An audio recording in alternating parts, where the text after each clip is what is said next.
There is no sunrise, no orbit, no direction, just motion through darkness.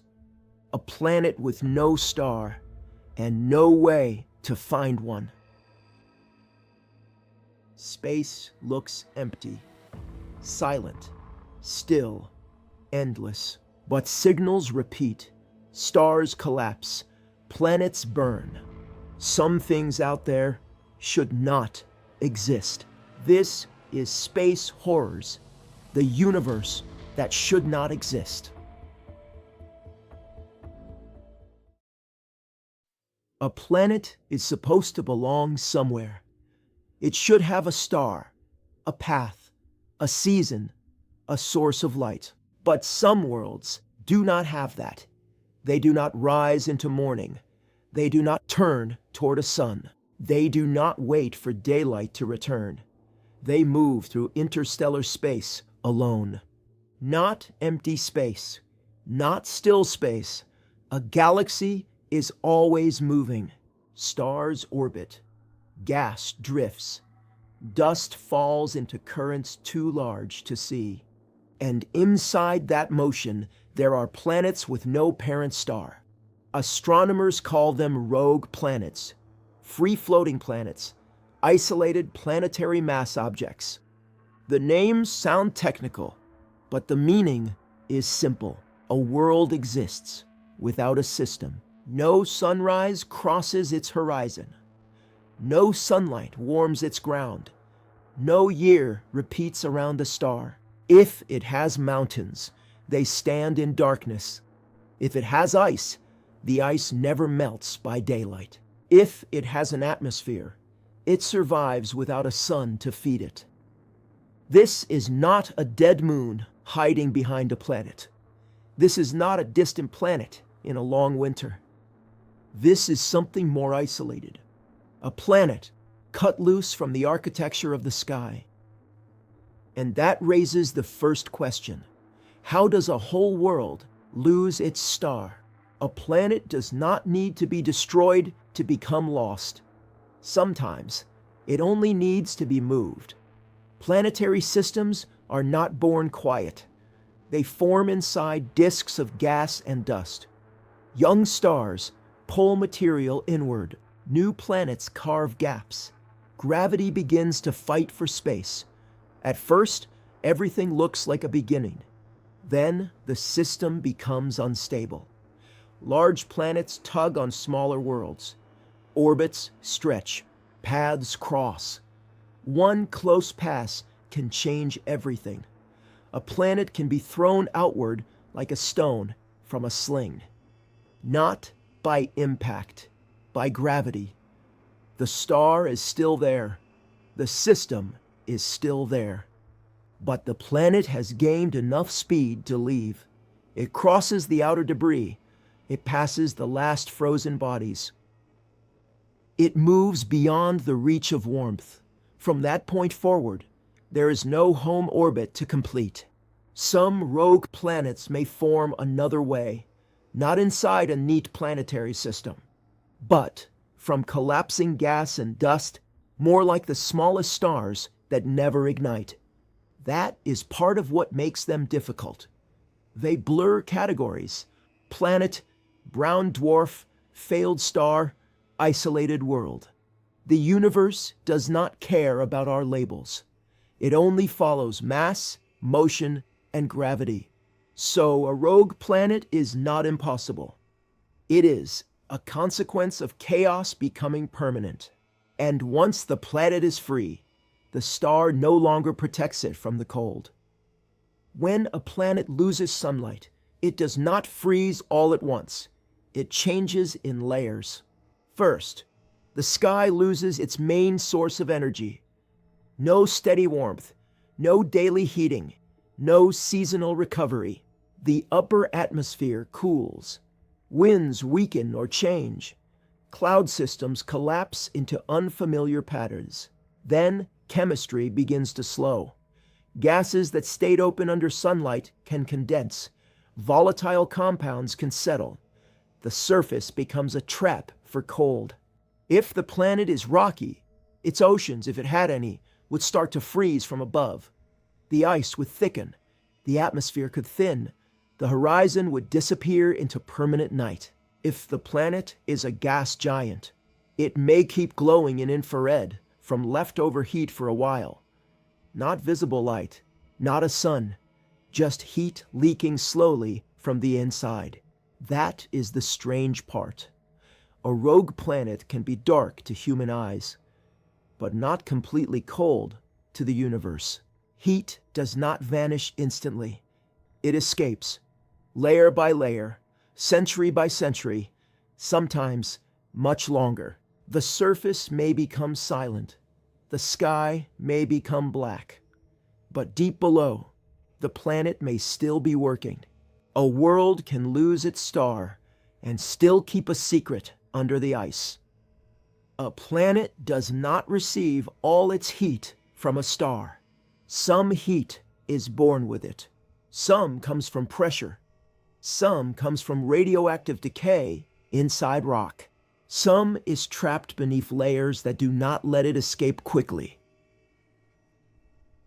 On Earth, we feel the sun first.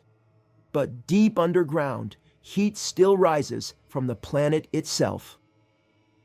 A rogue planet may depend on that inner heat completely. If the world is large enough, and if its ice is thick enough, and if its chemistry allows it, liquid water could survive below the frozen surface. Not open oceans under a blue sky, no waves under sunlight. No weather above them, a hidden ocean, sealed beneath kilometers of ice, protected from starlight. Because there is no starlight to reach it, this is only a possibility. Not every rogue planet has one. Most may be frozen through. Many may be gas worlds. Some may be too small. Some may be too old. Some may have lost what they needed long ago. But the possibility changes the fear. The surface may look dead. The orbit may be gone. The sky may stay black forever. And still, the planet may not be empty. It may be carrying heat, pressure, chemistry, a sealed interior, a world underneath the world. Darkness is not the same thing as stillness, and it is not the same thing as death. The hardest thing about a rogue planet is not imagining it, it is finding it. A normal planet can reveal itself by what it does to a star. It can block light. It can pull the star slightly off center. It can leave a rhythm in the data. A rogue planet has no parent star to betray it, no transit, no regular orbit, no repeating shadow. So, astronomers look for different signatures. Sometimes, gravity does the work. When a rogue planet passes in front of a distant background star, its gravity can bend and magnify that star's light. For a brief time, the invisible object reveals itself by distorting something behind it. This is gravitational microlensing, a temporary clue, a cosmic fingerprint. Then it is gone. Young rogue planets can also betray themselves through heat. They may still be warm from formation. They may shine faintly in infrared, not because they are stars, because they have not finished cooling.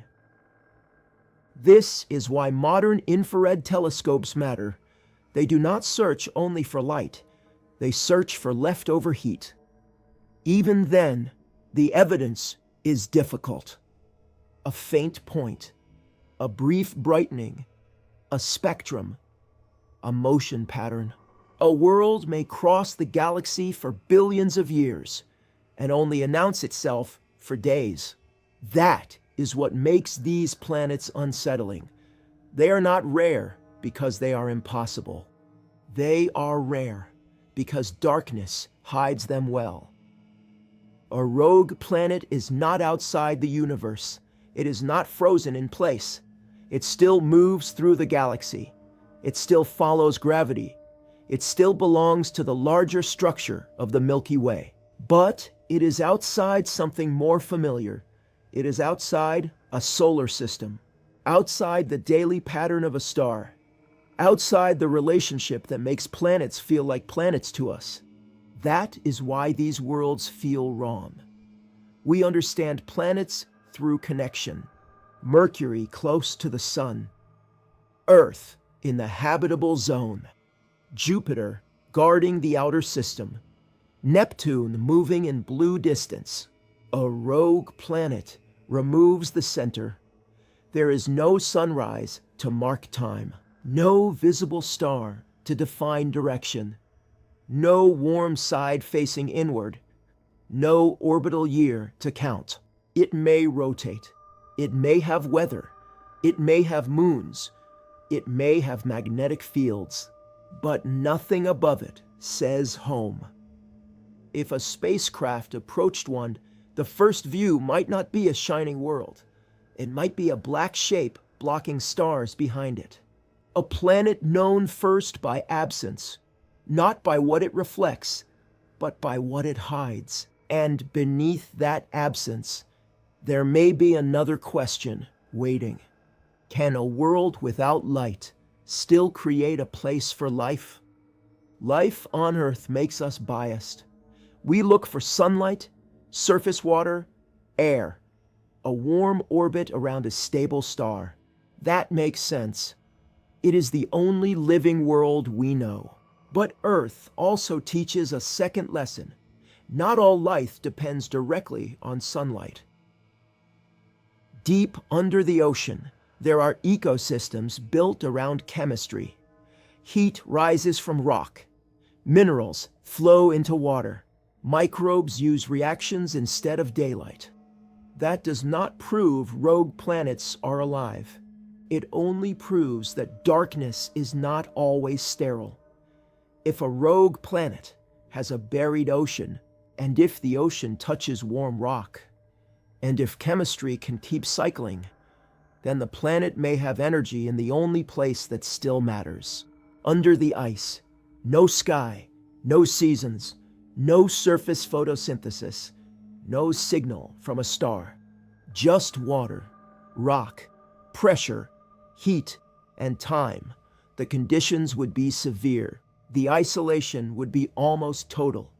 The surface would give nothing away. But if anything lived there, it would never know a sunrise had ever existed. It would not be life under the stars. It would be life between stars, hidden inside a world that the galaxy itself barely sees. That possibility is not comforting. It is too quiet for that, because it means the universe may contain places that are active while appearing completely dead. Rogue planets change the shape of the question. They show that planets are not always arranged like diagrams, not always neat, not always centered, not always lit. Some worlds are born into systems. Some are thrown out. Some may form in isolation from the beginning. And after that, they continue. No audience, no daylight, no calendar, no visible sign that anything important remains. But importance does not require brightness. A rogue planet can carry the record of a violent birth. It can carry the chemistry of a lost system. It can carry internal heat long after its star is gone from view. It may be frozen stone. It may be a cooling giant. It may be a sealed ocean. It may be nothing we would recognize at first glance. That is the threat to certainty.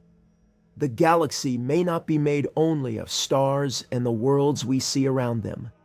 It may also be filled with planets we almost never notice. Silent masses, dark surfaces, hidden interiors, worlds without sunrise. They do not need light to exist. They do not need a star to continue. And somewhere between the systems, we can map a planet maybe moving through the dark right now.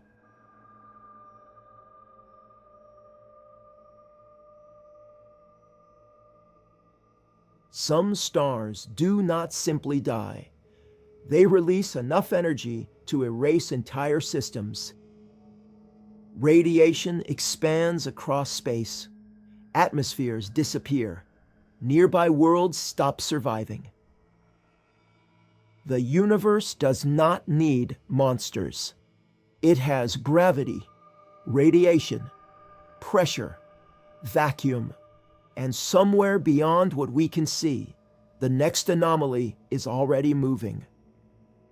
This is Space Horrors, the universe that should not exist.